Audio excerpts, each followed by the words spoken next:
Welcome to the daily briefing from interest.co.nz. I'm David Chaston. Today we look at how retail sales performed in September. We'll also look at our national savings performance, and we'll update our petrol price monitor as well, and we'll wrap up with what the other media are reporting.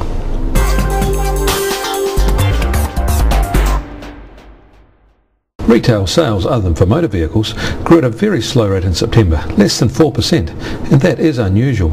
It's only happened on 3 other monthly occasions in the past 5 years, and never in one of the 4 months in the lead up to the holiday season. Restaurants, bars, pharmacies and fresh fruit and vegetable retailers had the toughest time, and petrol sales were low as well. So were car repairs. But we did not skimp on buying cars.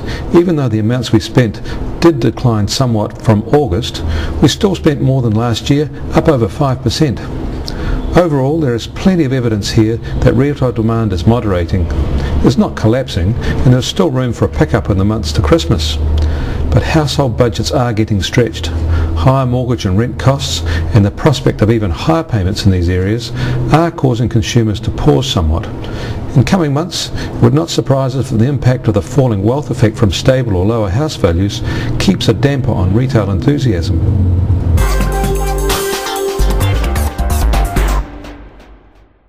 Our national savings, and this covers all sectors, fell to only $1.3 billion for the year ended March 2007 from the recent highs of $5.9 billion in 2005 and $7.4 billion in 2004, Statistics New Zealand said today. National savings is at its lowest level in 14 years. Net investment income flows to the rest of the world increased to reach $11.9 billion, a deterioration of $0.6 billion since the previous year.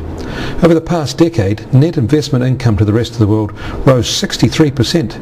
Comparatively, national savings fell 55%. Gross domestic product and current prices increased 5.4% for the year ended March 2007, following a 5.2% increase the previous year. Earnings by employees recorded the highest increase in 19 years, up 7.8% for the 2007 year to March. Business income also grew, with profits up 3%. National disposable income, which measures the total income available to New Zealanders from all sources, both domestic and overseas, for consumption or saving, rose 5.1%, following a 3.7% rise the previous year.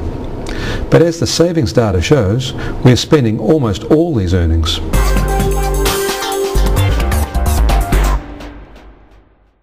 International crude oil prices have reached their highest level in our monitoring. That is true both in US dollar terms and New Zealand dollar terms. This week's New Zealand dollar cost is now the same as it was in July 2006. At that time, it was the falling exchange rate that caused it to spike to this level. This time, however, it is the US dollar price rise that is doing it. Interestingly, back in July 2006, the pump price reached $1.77 per litre, whereas today, with the same crude oil price, the pump price is only $1.69. And even though taxes are now higher by 1 cent. Competition is squeezing oil company margins. Back in July 2006, their margin to import and distribute was 39 cents per litre, and it was in the high 30-cent region for quite some time then. Now it is under 30 cents per litre and has been at or below this level since late July.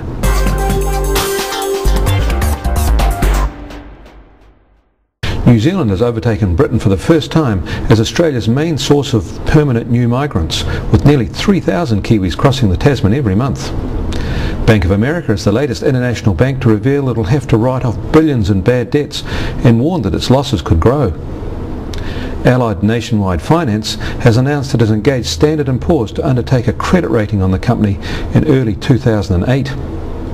Finance company St. Lawrence plans to increase its property lending by about $100 million over the next year in partnership with institutional and wealthy investors, replacing funding from retail investors as this source presumably slows considerably. You can get more news and stay up with Newsmaker Views on our news page.